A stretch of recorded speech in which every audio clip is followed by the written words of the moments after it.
On their train car, Billy tells Sally it's nice to see her back. He was getting worried. She was just clearing her head and reminds him she couldn't go anywhere with the road and tracks out. She sarcastically asks if he's snagged a deal with Cain for Chancellor. Billy has to fix things with her first.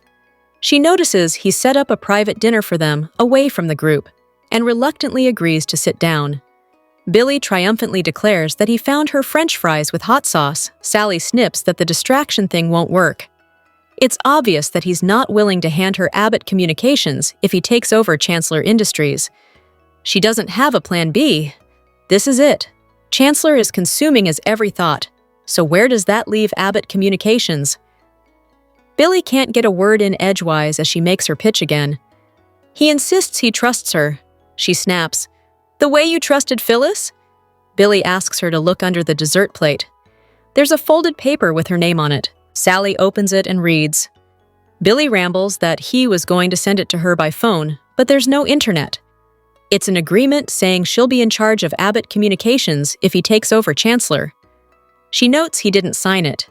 Billy wanted to be sure she was good with everything on her. She sniffs. "You really do have faith in me." Billy says that was never in doubt. He values her and trusts her with his company. A lot has to go right for him to get Chancellor back, given Victor's grimy hands are still on it. Sally warns Cain has already walked away from making a grab at it. Billy's confident he and Cain can make it happen before Victor even knows what hit him. He notes that their relationship wasn't easy and his mother pitted them against each other, but Cain's initial invitation meant something. Gathering everyone together makes him think he wants an audience for when he takes down the big man. Chancellor is his dream, and I want you to have your dream. Billy and Sally toast to her and her potential position as CEO of Abbott Communications. Sally thinks his new company was just a distraction, a way to not think about Chancellor. Billy admits Cain's call put a wrench in that plan. He realized he wasn't over losing it or how it happened. Sally muses, "You want revenge." Billy wants what is his. If Victor goes down in the process, well then c'est la vie. He tells Sally it would be a hell of a story if it happens. It would put Abbott Communications on the map to publish Victor being gutted like a fish. Sally worries about Billy's thirst for revenge. He's looking ahead and only sees good things. He signs the paper he gave Sally. "Starting with this." She signs it too, and then writes, "I love you" on his hand. Billy thanks her for being his partner, and they kiss. In Genoa City, Cain walks into the coffee house, and Holden appears. He muses about the mysterious Aristotle Dumas, requesting a meeting in public. Cain's impressed by the work he's done with him privately. He assumes he's kept it under the radar. Holden assures him no one suspects a thing. Holden's curious why he's there instead of in France. Cain wanted to check in on him and some other things he has going on in town. Holden guesses his guests have no idea he's there. He senses he's familiar with the town. Cain says more than he knows. So little has changed, yet so little has changed. Holden admits he's been debating staying there himself. Cain asks if he's told anyone he's working again since he fired him. Holden doesn't know that many people, but as requested, everyone thinks he's still searching. Cain tells him to call him by his real name. Dumas will soon cease to exist. Cain reveals he's coming back to Genoa City to live. Until then, he'll need Holden to be his eyes and ears on the ground. Holden's happy to be of assistance. He's thoroughly impressed by the scope of his purchases so far. Holden asks if he'll move his other companies here, and Cain warns there will be no questions about his intentions. Cain sends Holden a list of people to connect with to gain their confidence.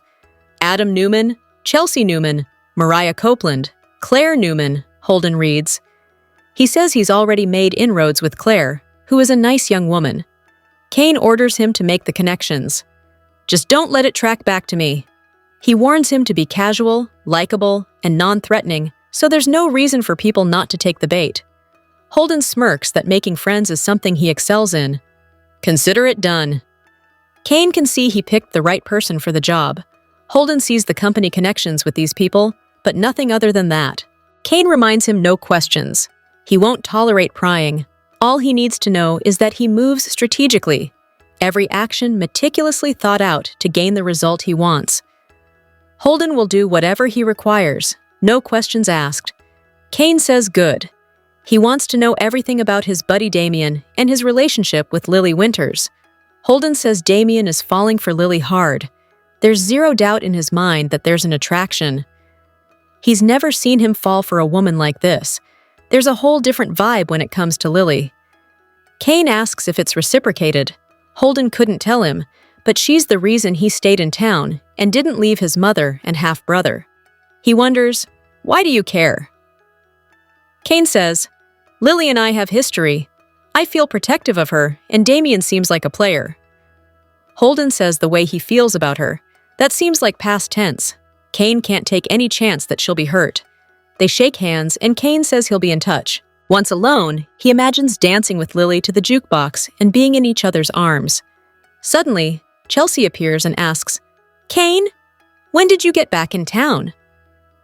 In the maze, Sharon and Nick appreciate the food and wine, but complain about not being able to leave or get in touch with the kids. She doesn't want to scare Faith and is concerned about Mariah and Tessa as well. Nick warns Victoria will send in the cavalry if she doesn't hear from them. Sharon says Cain is in complete control. It's almost enough to remind her of the clinic. Nick reassures her, but agrees this is infuriating. Lily and Damien appear and agree that the situation is infuriating. Nick invites them to join them, and Damien asks to get know more about them. Nick would rather hear about his history with Cain.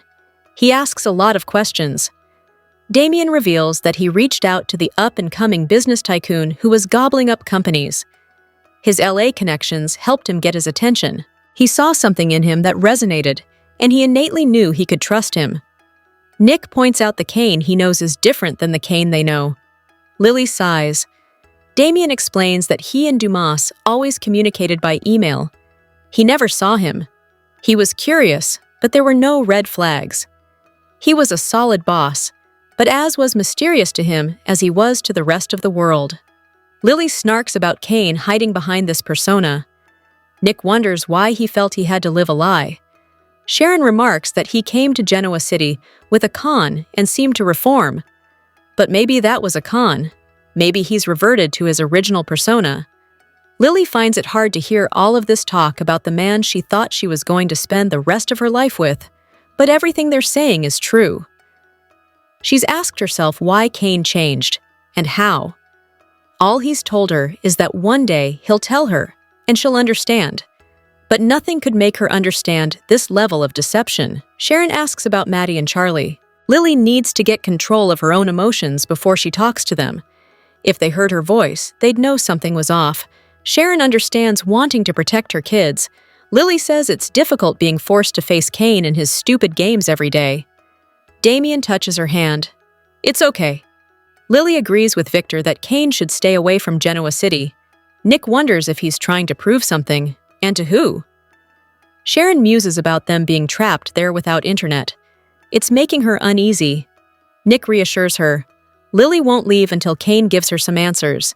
Damien's sure they'll never get a satisfactory answer. Lily needs to make sense of all of this, if for no other reason than what to tell her kids. Sharon thinks she deserves to know. Damien thinks they should focus on what Cain will do moving forward. They should be asking what Ashby is going to do now that they all know who he is. They wonder if this is all there is to it.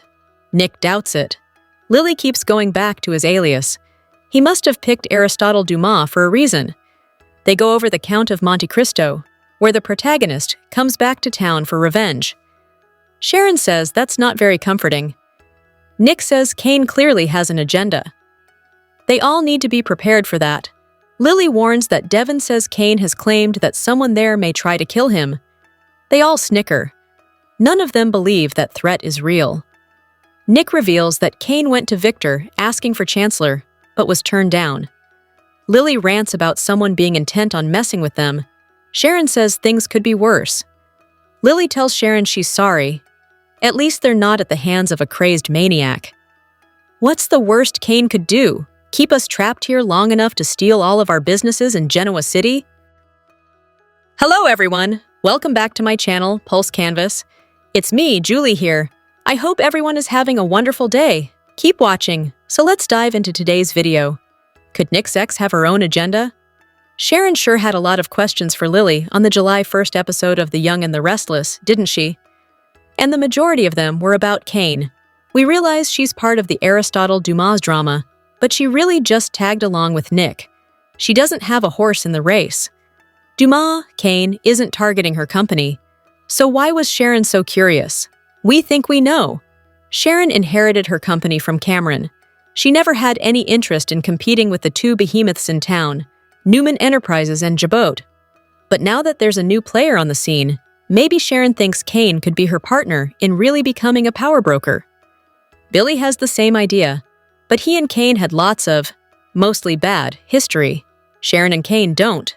If he's going to team up with anyone, why not a clean slate? And why shouldn't Sharon be it? On the other hand, maybe Sharon's interest is purely personal. Sure, she was Nick's +1 to this French giveaway, but they're just friends and co-parents at this point, no romance.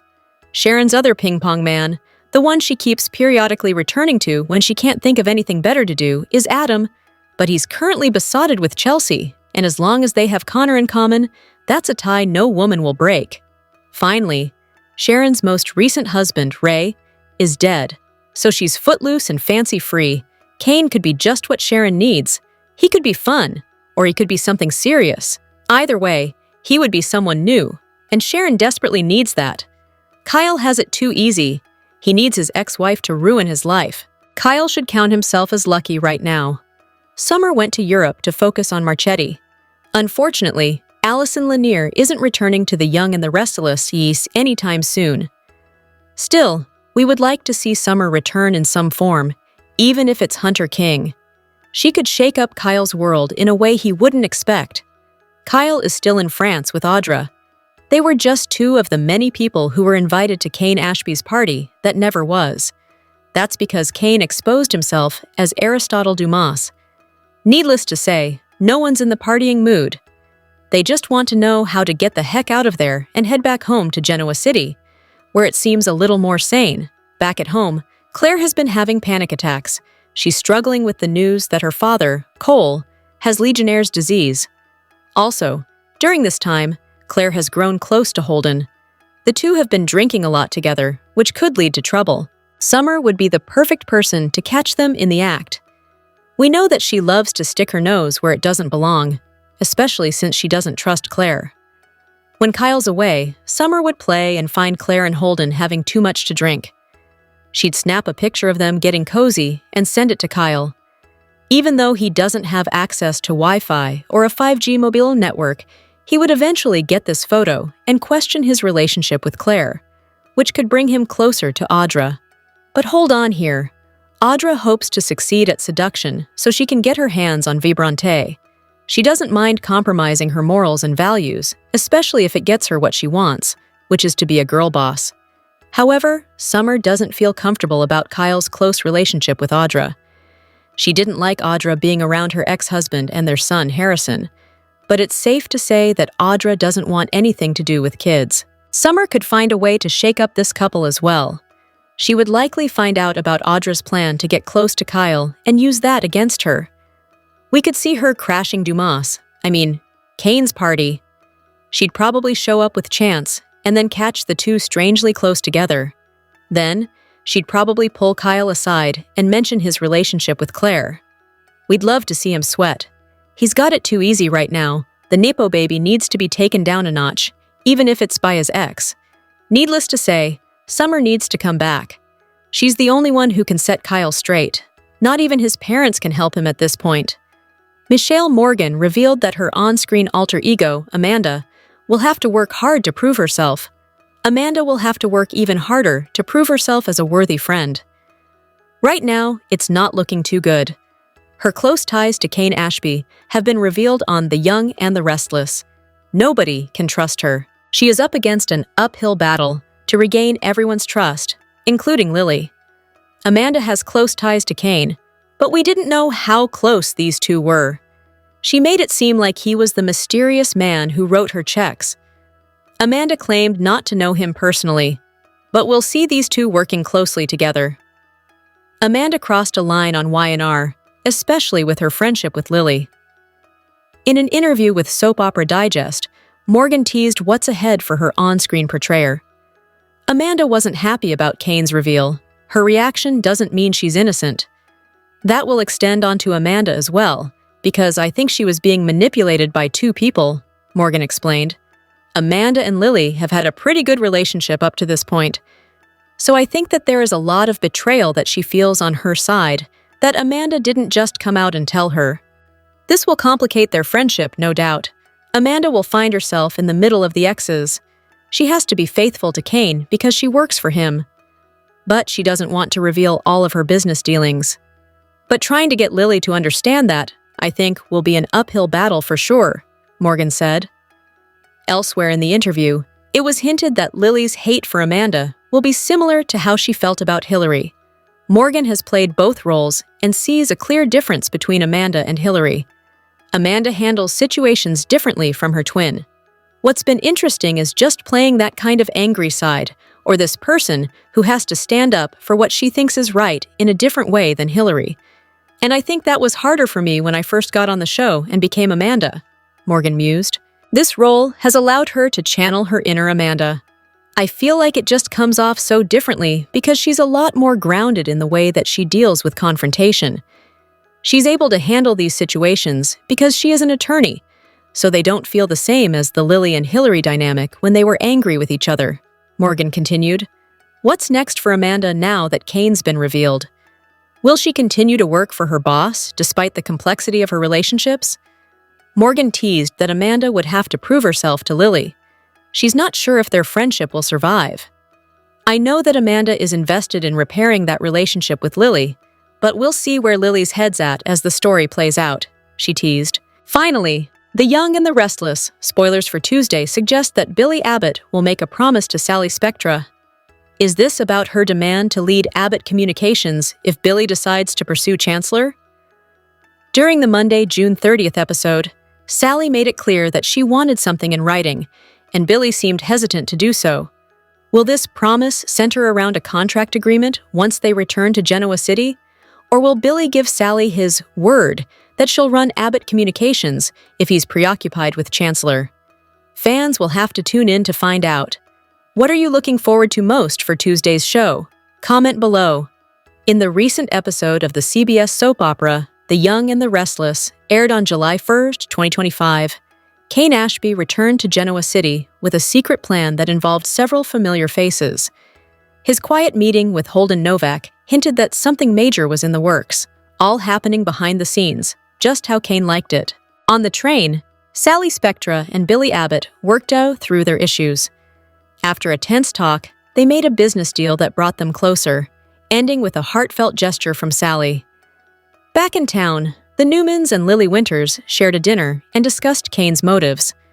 Lily revealed that Cain believed someone might want him dead, though no one took the claims seriously. Still, it was clear Cain's return would shake things up. At Crimson Lights on The Young and the Restless, Cain Ashby met with Holden Novak, who was surprised by the public meeting. Cain said there was no need for secrecy anymore, as he was done with the name Aristotle Dumas and fully stepping back in as Cain Ashby. Cain told Holden to quietly connect with Chelsea Lawson, Adam Newman, Mariah Copeland, and Claire Newman. Holden said that he had already made progress with Claire, which pleased Cain.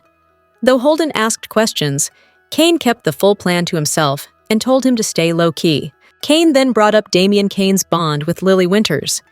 He admitted he was worried, given his own history with Lily. Holden thought Damian's feelings might be genuine, but Cain wasn't sure. After Holden left, Cain thought about happier times with Lily, showing his plan had personal meaning too. As Cain finished thinking at the coffee house, Chelsea walked in and saw him. She called out his name and asked when he got back, showing that she clearly had no idea about his secret return. Their conversation was short but tense, hinting that Chelsea might soon get pulled into Cain's plans. On the train on The Young and the Restless, Sally Spectra came back from a break and found Billy Abbott waiting with food to cheer her up. She called him out for trying to avoid their serious issue, only for Billy to surprise her with a handwritten deal on a dessert tray. The deal gave Sally control of Abbott Communications if Billy teamed up with Cain to target Chancellor. They both signed it, showing trust in each other.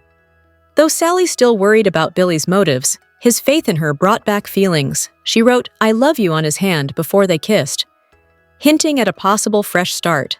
Nick Newman, Sharon Newman, Damien and Lily on The Young and the Restless had dinner and talked about Cain's return and what he might be planning. They joked about being stuck together, but things got serious when Lily mentioned that Cain said someone might want him dead. No one believed the threat, but it added to the mystery. Lily shrugged it off and joked that Cain could be taking over their companies while they were away. Tuesday's episode of The Young and the Restless set up several storylines. Cain was planning something that could affect both business and personal lives. With Holden helping behind the scenes and Chelsea possibly joining in, Cain was ready to make a strong comeback in Genoa City. Meanwhile, what about pairing up Sharon with Billy Abbott or Cain? Either way, it would be great to move on with this storyline. Whether that meant a romance for these old high school sweethearts or a new love for each of them, The Young and the Restless spoilers suggest that chick fans are getting mighty antsy where a reunion between Nick Newman and Sharon Newman is concerned.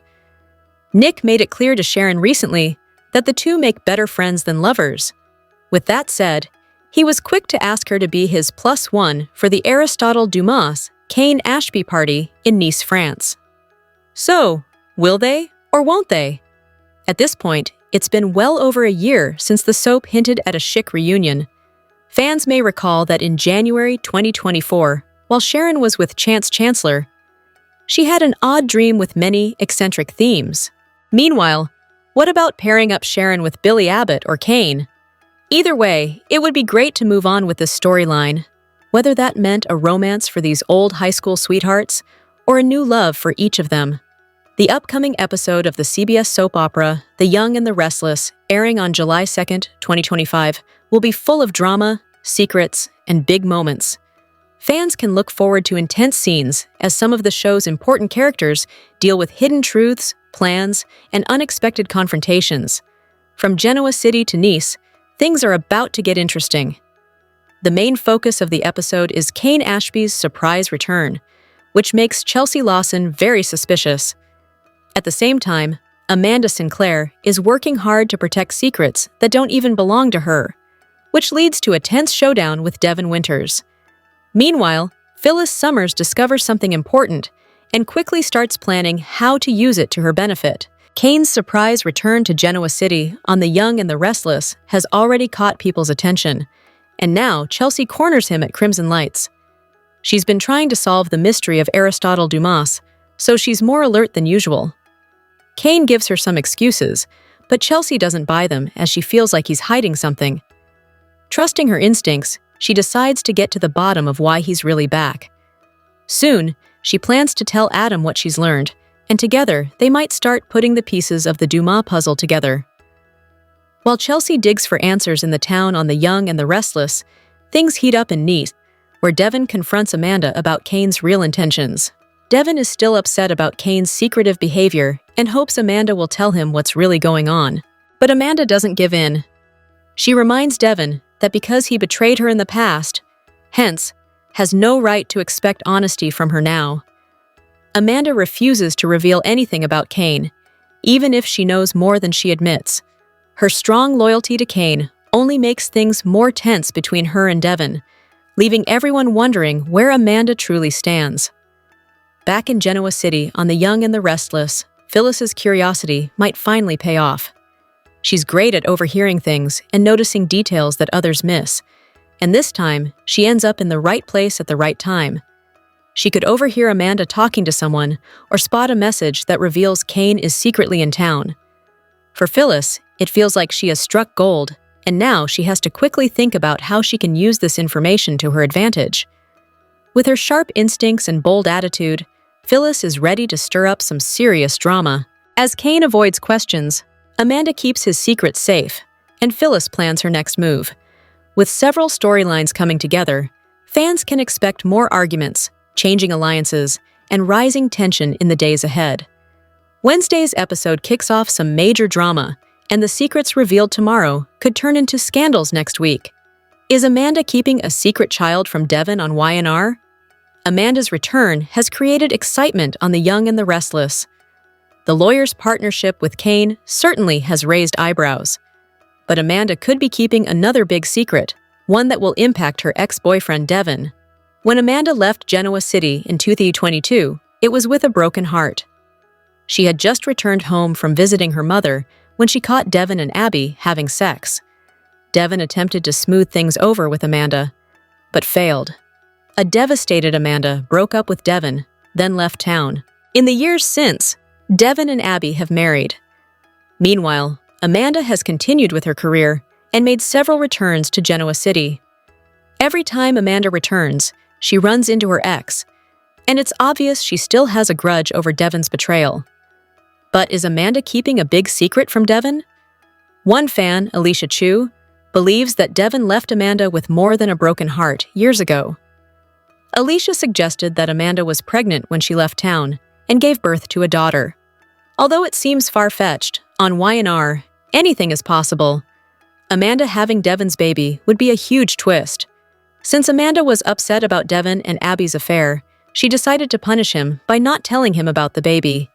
If Amanda was pregnant and had a baby, she's done a great job of keeping it under wraps. However, all secrets have a way of coming to light. If Devin discovers Amanda had his child and kept it from him, he'll be furious. Knowing Devin, he'll want to be part of his new child's life, which will strain his marriage to Abby. Whether Amanda has a secret baby remains to be seen, but one thing's for certain, her and Devin still aren't on friendly terms, especially since she's partnered with Cain. Phyllis thinks she's got the upper hand. The Young and the Restless spoilers for Wednesday, July 2nd give viewers something we will never grow tired of: Amanda slapping down Devin. Again. Amanda only left Genoa City because she came home one day to find Devin having sex with Abby. What she's been doing since then is none of Devin's business, and yet Devin seems to think he has the right to question Amanda about her relationship, professional and personal, with Cain. Sure, she's got client-attorney privilege. Yipsy. But come on, that doesn't apply to old friends like Amanda and Devin, does it? Does it? Hey, guess what, Devin? Yeah, it does. And it especially applies to the guy who screwed her over. Screwing him over back is going to be fun, and if it upsets Abby, that's just a fun bonus. Phyllis has really gotten up close and personal with that creepy French hedge maze, hasn't she? She's spent more time lurking in it than anybody else. And finally, it's paying off. After over a week of pretending not to be eavesdropping while she was so obviously eavesdropping, Phyllis finally hears something she thinks could be important. And, as we all know, if Phyllis thinks something is important, how could it not be? So Phyllis thinks she finally has an ace to play for Cain, and against all the people who ever wronged her, which is basically everybody. But Cain isn't just sitting idly by while all the above takes place around him. He's got plans of his own to put into effect. And it all starts with him reconnecting with a person from Cain's past who's been keeping a low profile up to this point. The Young and the Restless spoilers and updates tease the walls will close in on Mariah Copeland. Has her one-night stand from her time out of town come to Genoa City to seek her out? The secret that Mariah is too ashamed to admit has ruined her marriage to Tessa Porter Copeland, and she won't say what it is, although Tessa threw out some guesses. Mariah had gone out and got drunk one night, and flashbacks in the show reveal he was a much older man. He looked older than Victor Newman. Why Mariah would have been so enthralled with a man old enough to be her grandfather and slept with him is a mystery even, apparently, to her. Perhaps this stranger wasn't so much of a stranger, maybe someone she knew from the cult she was in that was led by Ian Ward. That would certainly cause her to be ashamed of herself, more because of the cult ties than because of the infidelity. Mariah couldn't even speak the details to her mother, Sharon Newman, because she was so ashamed if the older man had ties to the cult. That would be understandable. Mariah's sense of shame won't allow her to forgive herself, even though she was seriously snookered at the time the indiscretion happened. It's possible Mariah believes the theory that being drunk or high merely lowers one's inhibitions, and inside lurk the monstrous misbehaviors. That could be an explanation to why Mariah's too afraid to share the truth or even hint to anyone what happened. She can't face what she thinks is inside. But then something happens that she simply can't deal with, and she feels the walls closing in. Mariah spots her one-night stand. He's shown up looking for her at Crimson Lights. She's glad Sharon is still in France and not back to work at the coffee house, although now she's really scared. She got so drunk that night, she doesn't remember what she may have told the man, and now she's afraid she told him too much, like how to find her. What if he's Ian's new cult leader, and he's there to force her and possibly Sharon as well back into the cult? What if he comes after Tessa and their baby, Aria Porter Copeland? There's nowhere to hide, and nowhere to run, and no one to seek help from. Chance Chancellor's overseas as well.